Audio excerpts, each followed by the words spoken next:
سن سالشان 29 یا که 30 ساله یا که 31 ساله ولی در مؤسسه های تعلیمی شما را جواب میتین از خدمت. خیلی خوب گنده شکر خدا که عمرم رفته است.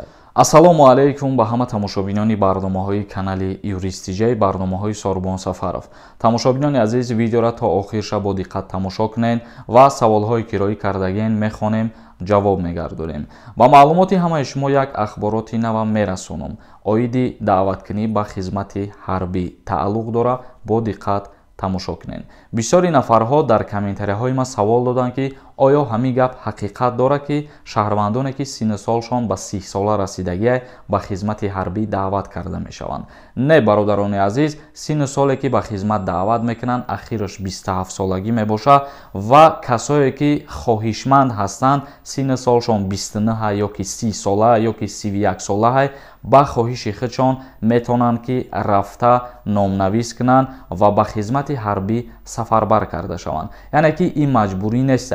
کسی که خواهشمند است قبول میکنن برای حفظ وطن و برای خدمت وطن، ناوابسته از اویی که سن سالشان از 27 سالگی رم گذشتگی باشه. امروز کسی که 2 دانه بلیت بخره یا بلیت دیگه نامی ما تحفه. السلام علیکم به همه подписчикای کانال یوریست جی. چخیلی که میدونین در کانال ما کنکورس رفته است و کنکورس ما همگی 2000 دانه بلیت داره. 90000 سوم پریز موندگیم که 30 دانه کنورتای پولی میباشند. نرخ یک دانه بلیت 300 روبل در بر میگیره. کسی که میخواد بلیت بخره اینمی کارتای سبربانک دا سومتونه بپارتوین. این کارتا به نام مونیس خورشیدویچ میباشه و امروز کسی که 2 دانه بلیت بخره یا بلیت دیگه نام ما تحفه.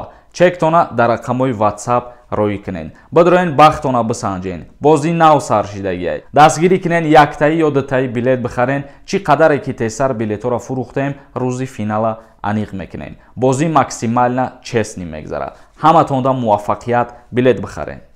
علی نویسنده: السلام علیکم اکای سوربان، من در شهرک زندگی میکنم. عین حال در مهاجرت هستم. از مهاجری به تاجیکستان روم و به مؤسسه کار درایم. در چنین حالت مرا به خدمت میبرند. درباره همین معلوماتی پورا میدادید. برای جوابتان پیشکی رحمت. یعنی که مطابق قرار نوی جمهوری تاجیکستان اگر بگیریم، هر کسی که دانشگاه میخونه و بعد دانشگاهش باید که 1 سال خدمت کنه. ولی در مؤسسه های تعلیمی در ناحیه ها به نظر بگیریم، فکر میکنم که معلم ها را به خدمت دعوت نمیکنند، چون که در بسیار از ناحیه ها و دهه ها نارسایی آموزگاران به چشم میرسه.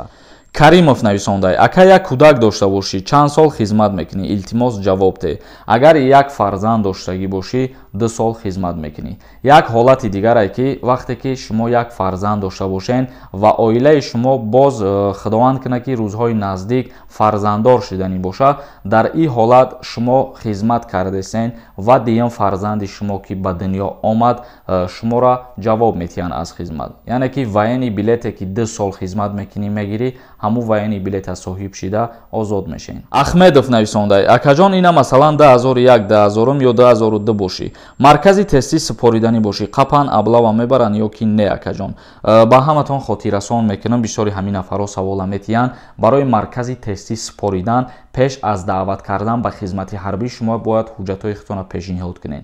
خالف نویسنده: اکای سوربان دیگه خیلی شیده، ما ویدیوها تا تماشا میکردم، یاش بدی. برادر عزیز، تقریبا 4 سال شد که ما در یوتیوب برنامه گذرانیدم، یک نمود برنامه، یعنی که به سوالهای مردم جواب میگردونم، برنامه‌های حقوقی پیشنهاد میکنم و در این 4 سال فکر میکنم آدم رنگ میگیره و دیگر میشود. قیامов نویسنده: سلام علیکم اکای سوربان، ما 22 ساله ام، در روسیه ام، تاجیکستان برام گشته اومده، میتونم مبلغ و غم نمیتید در وقتی دعوت کنی به خدمت حربی نباشه اگر غمتون نمیتین. قربانова نویسنده: سلام اکای سوربان، دپورتم، تاجیکستان رویم، نام و فامیلیا علیش کنیم، میتونیم اومده مسکو تاجیکستان بیایی نام و فامیلیا علیش کنی اگر یکی از جنایت حساب میخوره در نظر قانونگذاری فدراسیای روسیه، چون که او دولت شما را زپرت کردگی برای وارد شدن به کشور خودش و شما برای غیر قانونی نام و فامیلتون عوض کرده وارد شدنی میشین و نگفتن امونه که عین حال ریدهای مخصوص و ریدهای سخت در همین موضوع در فرودگاه های فدراسیای روسیه رفته است. давлатов нависондаи узбекистон дар кор нест, москва кай кушода мешавад? москва маълум нест бародари азиз, узбекистон ҳам дар кор аст, чунки шаҳрвандои тоҷик бисёр вақтҳо ба узбекистон ҳам сафар мекунанд ва аз тариқи роҳи оҳан низ истифода бурда мешавад. тамошобинони азиз, ба ҳамин барномаро ҷамъбаст мекунем. То барномаҳои дигар, худованд ҳамаи мо ва шуморо нигаҳбон бошад.